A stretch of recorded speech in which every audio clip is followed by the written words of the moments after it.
All right, ladies, it's 12:01. I'm not sure where everybody is today, but I'm going to get started. Today, we're talking about supplements and lots to say about supplements, but let's just clarify right off the bat that supplements don't heal. You're not going to heal your energy, your insomnia, your autoimmune disease, your digestive issues, whatever symptom or condition that you've got currently is not going to be solved by supplements. Supplements, by definition, look up the word supplements. By definition, is something that goes alongside something else. It is not the root, it is not the core. But of course, there is a billion-dollar supplement industry. The medical industry, the pharmaceutical industry has jumped on board and they've created the market and they've created the demand and they've created the product that basically gives you your quick solution. It gives you what you need, like, low energy, just take this. You're not sleeping, just take this. You're anxious, take this. You're bloated, take this. You have low thyroid, take this, without ever teaching you that the pros and cons of the supplements and without teaching you ever that you have to get to the root cause. Believe it or not, when you get to the root cause, which is what we're doing, you might not even need a single supplement afterwards. Because what supplements are doing is they're trying to get into that equation. Remember, we remove toxins and we replenish deficiencies. That's how we heal. You have to do the two things. So the supplement industry basically decided, right, we don't have to teach them about the toxins. We don't have to teach them they have to remove the toxins and bring in the deficiency. Let's just bring in the deficiency right away. Let's just bring in what they think, because sometimes you're not even sure, but you're just being told, here's what's good for you. Let's just bring in what we think and what they think they might be deficient in, and let's just give them that. And so I have actually heard of and had clients who have worked with functional medical doctors, and they have been prescribed supplements. One of them was prescribed supplements. She lives abroad. $4,000 worth of supplements that she is required as part of her healing to take a month. The other one was a lady living here in Egypt, and she was given 40,000 pounds worth of supplements to take every single month. That's crazy. Nobody needs, that's not sustainable. So if the equation is you're going to change how you eat and also spend 40,000 pounds or $4,000 a month on supplements, this has to raise some red flags. So we don't do we the reason we eliminated all the supplements at the beginning is, one, they would interfere with the clearing process, and we want to reset the body and start the body completely at zero and remove any potential source of inflammation. And the reason why supplements might be a source of inflammation is because they are produced by an industry that doesn't care about health. It only cares about profit. So how do you think these supplements are actually made? Supplements are either vitamins or minerals. We have other types of supplements, which are superfoods, which are adaptogens. And these are made from herbs or, natural greens occurring in nature. But the vitamins and the minerals, that's what we're focusing on today. These are replicating the vitamins and the minerals that you're supposed to be getting from your food. I say supposed to be getting because, number one, up until this program, most of you were not eating a nutrient-dense plan that included every single vitamin and mineral that is out there. Now you are. And then the problem is, again, is that the natural, even if you're eating all the fruits and all the vegetables, like how we're doing now, all over the world, there is an issue in the soil. There is an issue with agriculture. Where do anything that you eat, any plant that you eat, any fruit, any vegetable, any herb, any lettuce, any green, anything that grows in the earth, it gets the vitamins and minerals. Where does it get them from? From the earth. It's the soil that is the source. And then when you have animals that eat technically, if they're not in a farm, they eat the grass, they eat what they're supposed to be fed. That's where they also get the sources of their vitamins and minerals that then you supposedly get from the animal. But the issue we have worldwide is that soil is depleted. Because of modern agriculture, it simply doesn't contain enough of the vitamins and minerals, even in the most organic fruits and vegetables, that we need in order to have optimal health. So there is a natural depletion there, even when you are fixing your food foundation. It's inherent. It's nobody's fault. It is what it is. So, and that's one of the reasons you're going to hear sometimes supplement companies will use that sort of in their marketing. Well, no matter what you do, you're never going to be fulfilled. You're always going to be deficient because, the soil all over the world is depleted. Yes and no. But so then they go and recreate and replicate the vitamins and the minerals that you're supposed to be getting from your food. But do they go and replicate them from food sources? No, that would be too expensive. They wouldn't make any money. They replicate them in synthetic form.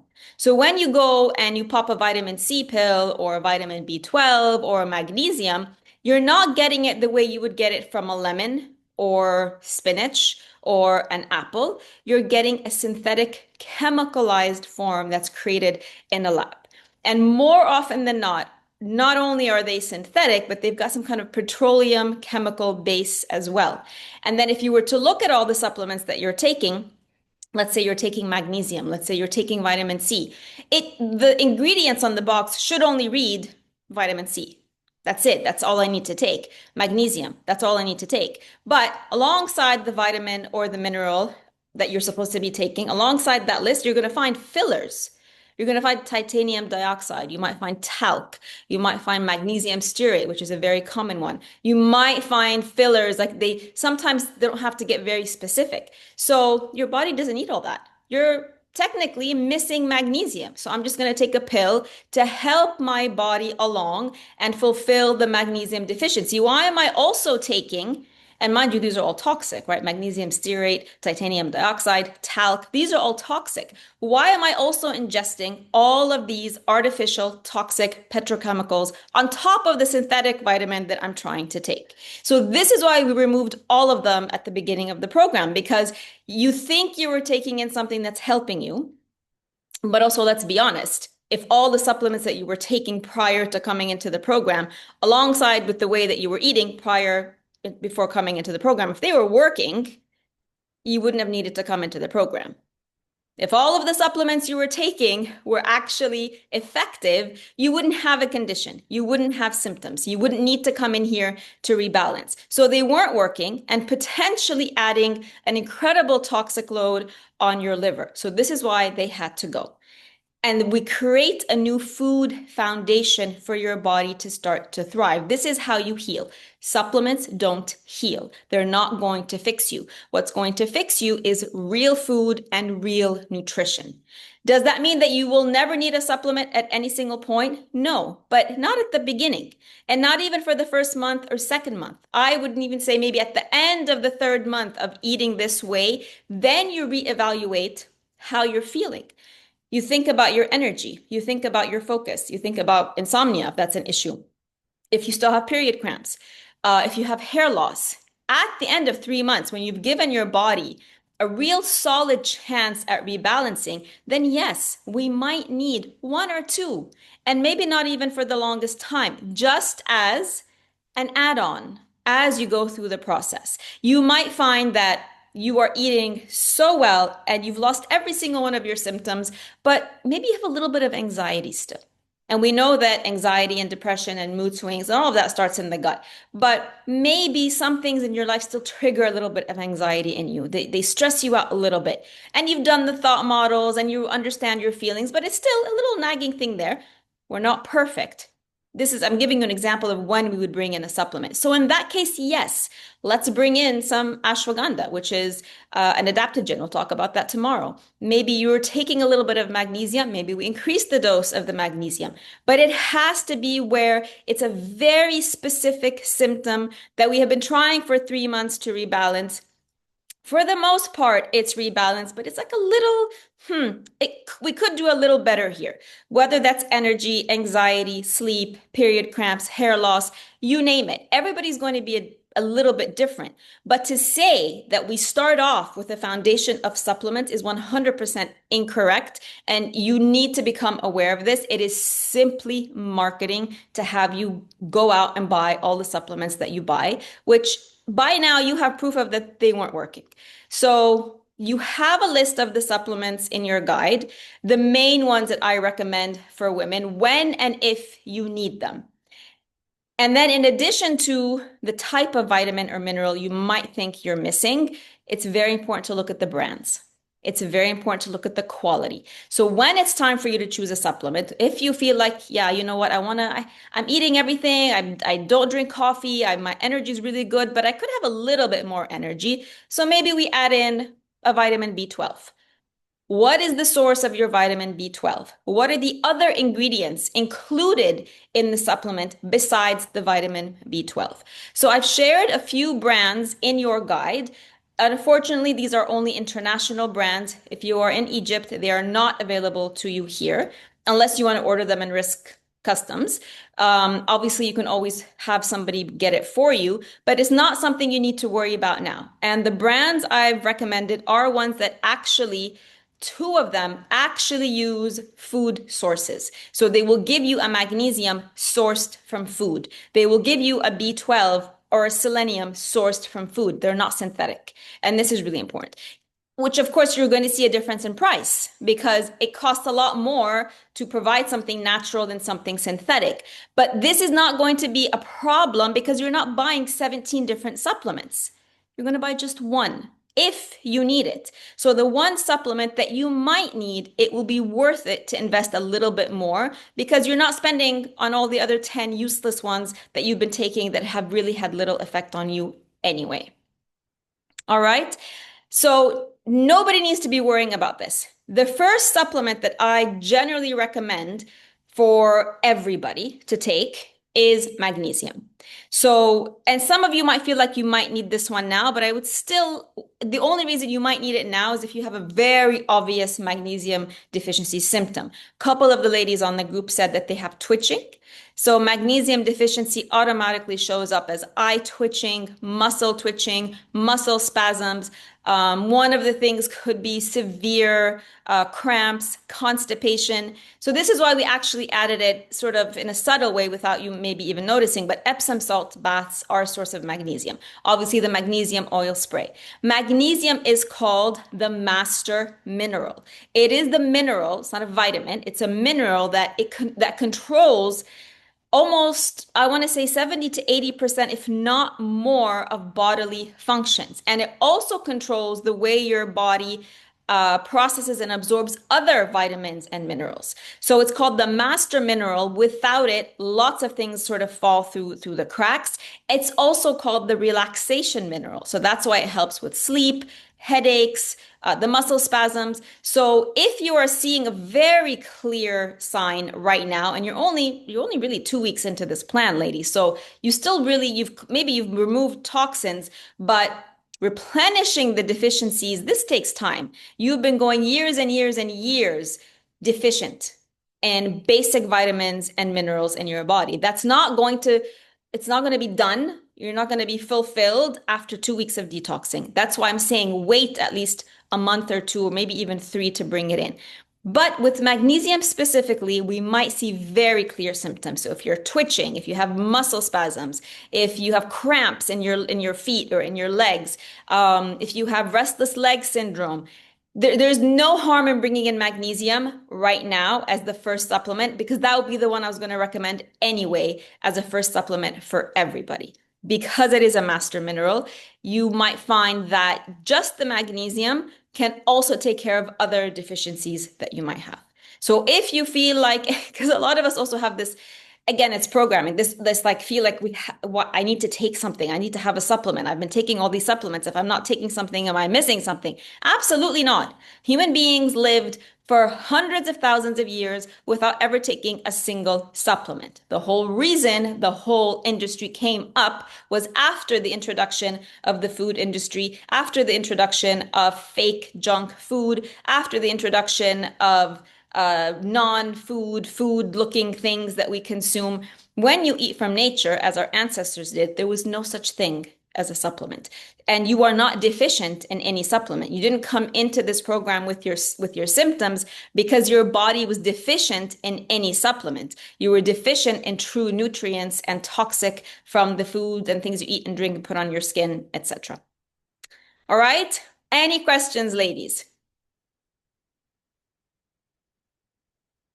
And if you come and tell me, well, my doctor prescribed this supplement, I'm starting to realize this is a thing that's happening as some doctors are starting to gain awareness that more and more people want to heal naturally or potentially want to put off taking medication for as long as possible. This is a very, very slow movement that's happening, and the doctors jumping on board are very few and far in between, but it is happening.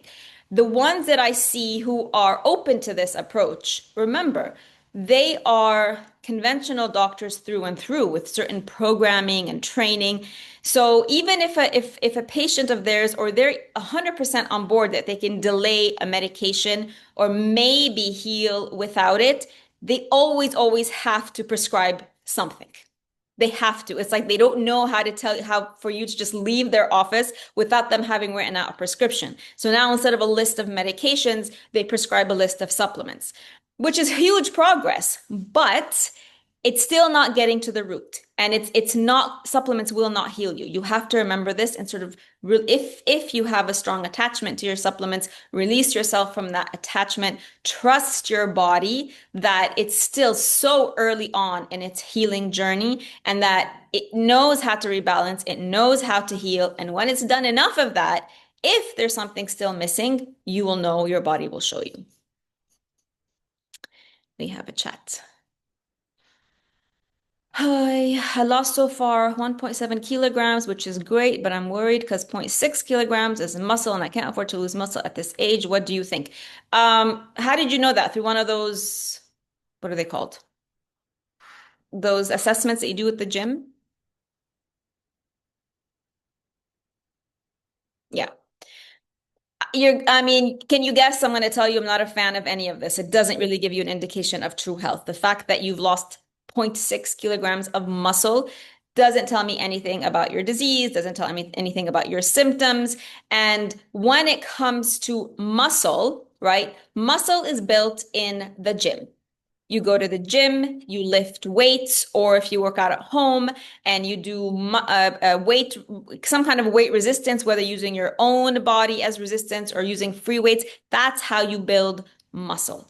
And if you were to look at if what you're, if it's protein that we're concerned about, if you look at who was it? I think it was Selma. Very interesting. And I can tag you in this post. She went and sort of tracked everything that she's eating just out of curiosity on a chronometer. And it showed that you're getting more than enough protein on this plan because all the fruits and a lot of the vegetables you're eating do contain protein. So continue to work out. There's always a little bit of a breakdown before there is a breakthrough. We obviously know there's plenty of athletes and bodybuilders who never eat animal protein ever. Maybe they're all, filling up on the fake shakes and stuff, but 0.6 kilograms of muscle or any weight loss right now, that whole 1.7 kilograms is inflammation. Any weight loss any of you are losing now at the beginning of this program is pure inflammatory weight. It's pure toxicity that had to leave your body. And the toxins could have been embedded in anywhere in your body, right? Inside, your thyroid, if it's malfunctioning and it releases the toxins, that's going to show as weight loss. If your toxins were embedded in your uterus and you get rid of that, that's going to show as weight loss. Toxins are also stored in the fat and they're stored in anywhere in your body. So any kind of weight loss right now is very welcome because even if you're somebody, a couple of you are very, what you consider like almost underweight and you're afraid of losing weight, but you shouldn't be. Even if you're underweight, whatever weight you're losing now is inflammation, and you can't heal without your body releasing the inflammation first. And one of the ways that you lose it is through weight. So don't think of it as I've lost muscle. You need to think of it as I've lost toxins. Done. they're gone. So anybody who's carrying toxins and with all of your symptoms, all of you, there's a combination of toxins in your pancreas, in your liver, everybody, in your kidneys, in your thyroid, in your adrenals, in your ovaries. All of you are carrying toxins in all of these organs based on all the symptoms that you've had. So it doesn't matter where the toxins were stored, they have to be released. And when that release happens, then you're going to see the weight loss. I don't have a thyroid. Anything specific I should be wary of in terms of what? Weight loss or weight gain?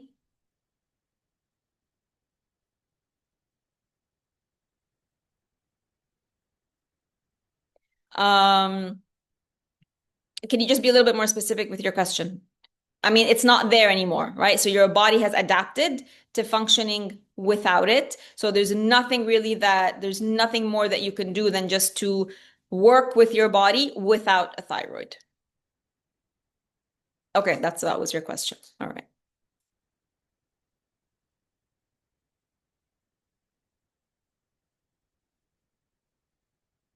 So no pressure whatsoever to go out and buy the supplements that I share in the guide. Absolutely zero.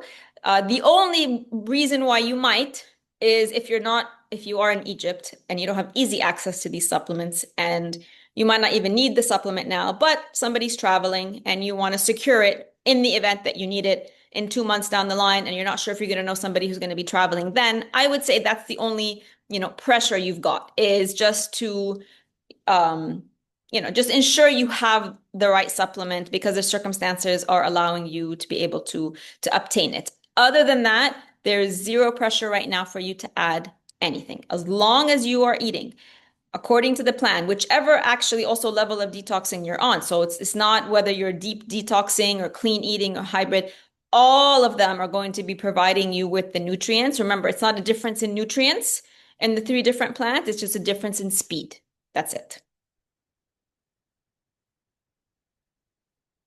And by now, you can still have some withdrawal symptoms that come and go, all of you. The headaches might come and go, the energy might come and go. But by now, there is no reason for anybody not to be either resuming workouts. So maybe if you had taken a break from your workouts, go back to your workouts if you took a break. If you are brand new and haven't worked out in a while, this would definitely be the time to start thinking about what am I going to do to work out. I'm not obviously a fitness coach. I can give some recommendations, but that is one of your main, it's one of the main pieces of the puzzle.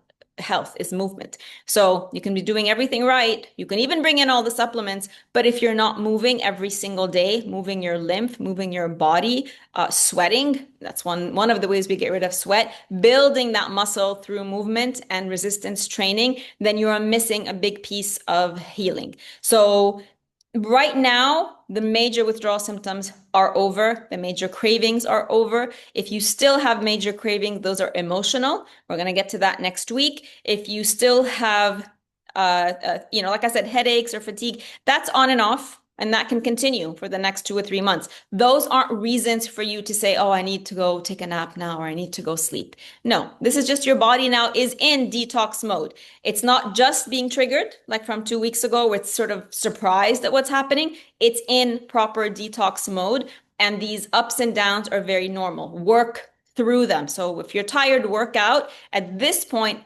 going and doing a workout when you're tired is going to give you the energy. Going and working out when you have a headache is going to get rid of your headache. So right now, working out is part of the detox process.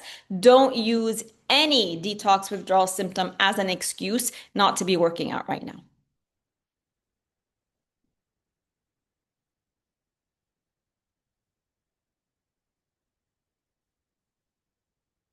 Tomorrow we'll talk about adaptogens and just this is all just to clarify the difference between supplements. Tomorrow's adaptogens, superfoods, and then essential oils. So Thursday will be our last day of a daily Zoom session. Starting next week, if you want to mark your calendars just to make sure and just so you don't forget, because it's not going to be a daily event anymore. Starting next week, we only have 2 classes a week, Monday and Wednesday at the same time.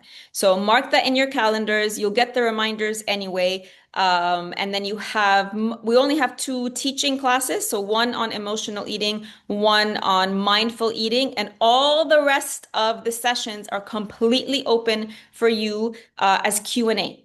Because moving forward, we're not really doing anything different. It's a matter of repetition.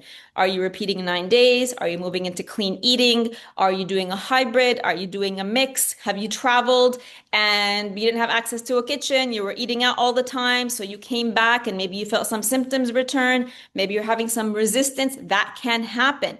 Maybe you decide you don't want to do this anymore. That can happen. And none of that is wrong. And that's why we give ourselves the 3 months to go through the full arc.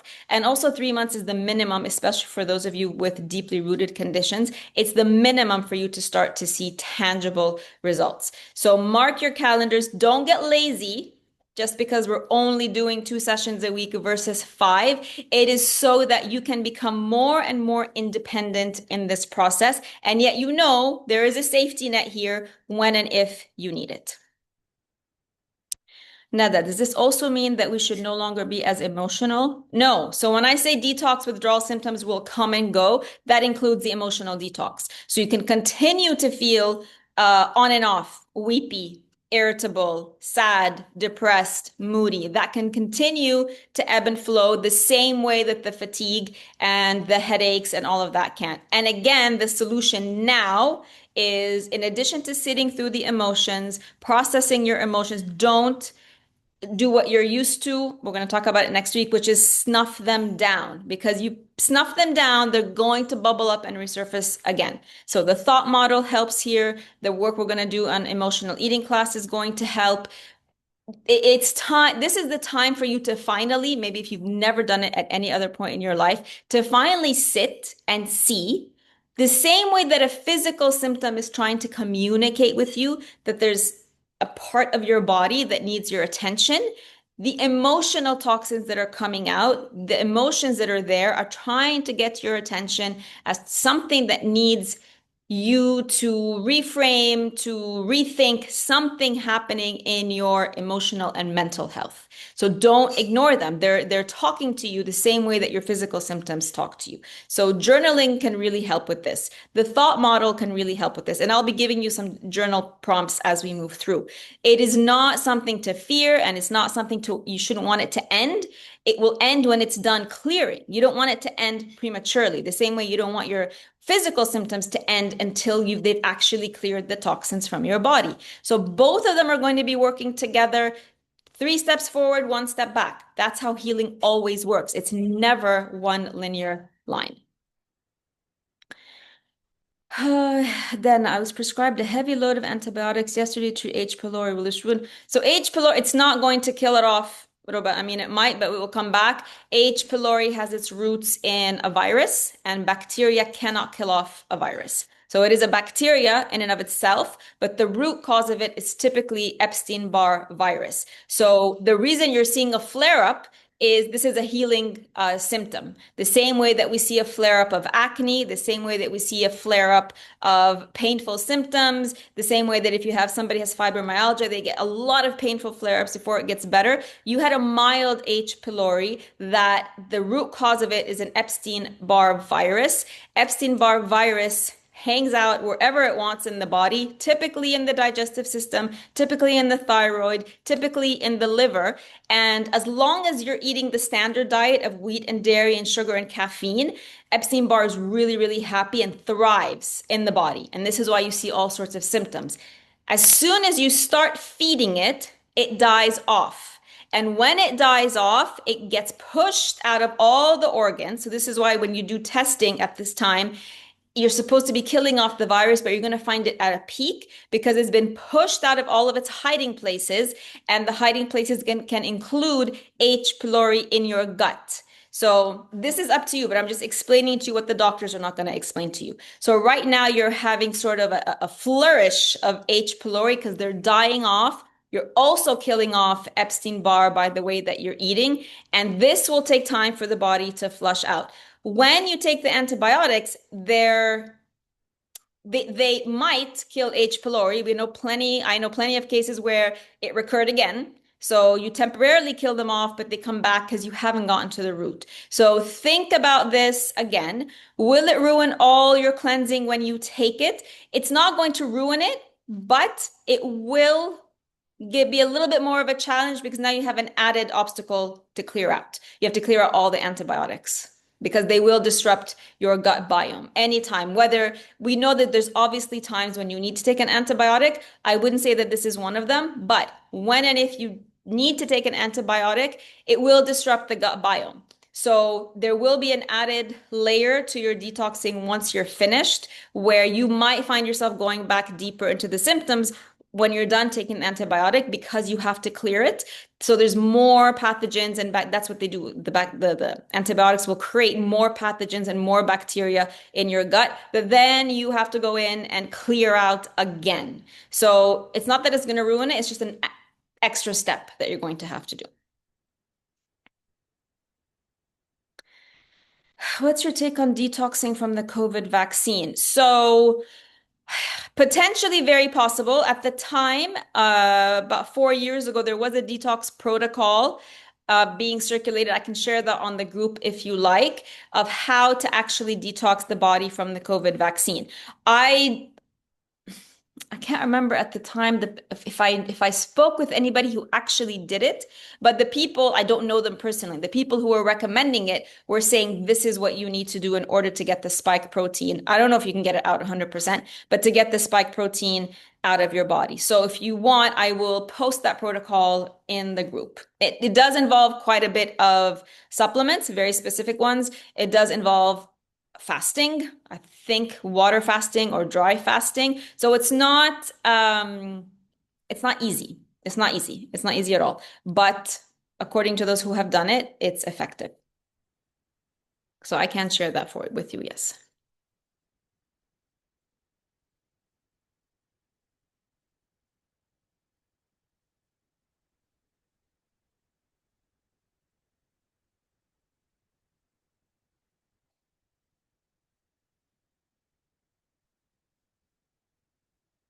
I would say with that, regarding that, if you have a condition that only appeared after you took the COVID vaccine, you might want to consider that because it did trigger, right? It triggered turbo cancers, it triggered turbo autoimmunes, and this is proven now. So in that instance, if you sort of have a direct correlation that I took the COVID vaccine and then I had my autoimmune, I was, diagnosed with autoimmune.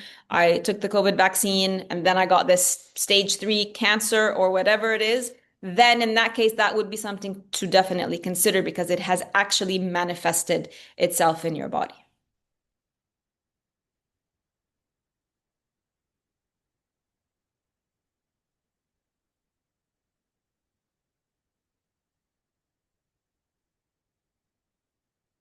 Infertility as well. So it's triggered infertility in women who never had babies, and it's triggered secondary infertility where women who already had babies were not able to conceive again. So I would say those are the three big ones: infertility, cancer, and autoimmunes post vaccination. Then you should consider not because what you're doing now is helping, right? And the body's really resilient. Doing what we're doing is bringing the body back to balance, even from something as awful as the COVID vaccine. Do you need to take that extra step of detoxing with the specific protocol? I wouldn't necessarily say that unless it's one of those three conditions.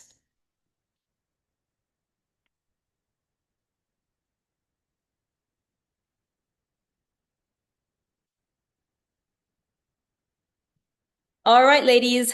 Those of you who saw the class yesterday on skincare, whether you watched it live or the replay, don't forget to come in with your products so I can check them for you, see if they're good to go, natural, eventually throw them out or not. I'm going to keep reminding you about the thought models. If you're too shy to share on the group, please email me a thought model. I just want to make sure that you're doing it correctly. And then you're free to go and experiment with it as often or as little as you need. But let's make sure that you have the process of it right so that you're not going off and doing it and it's not being effective because you're confusing a thought for a feeling or a feeling for a thought and maybe writing too many thoughts when it should be only one and not really getting the results because there's a little glitch in your process. So let me make sure I can clear that up for you. Um, What else? That's basically it. Your products, thought model, and I will see you all here again tomorrow, same time, same place. All right, ladies, have a wonderful rest of your day.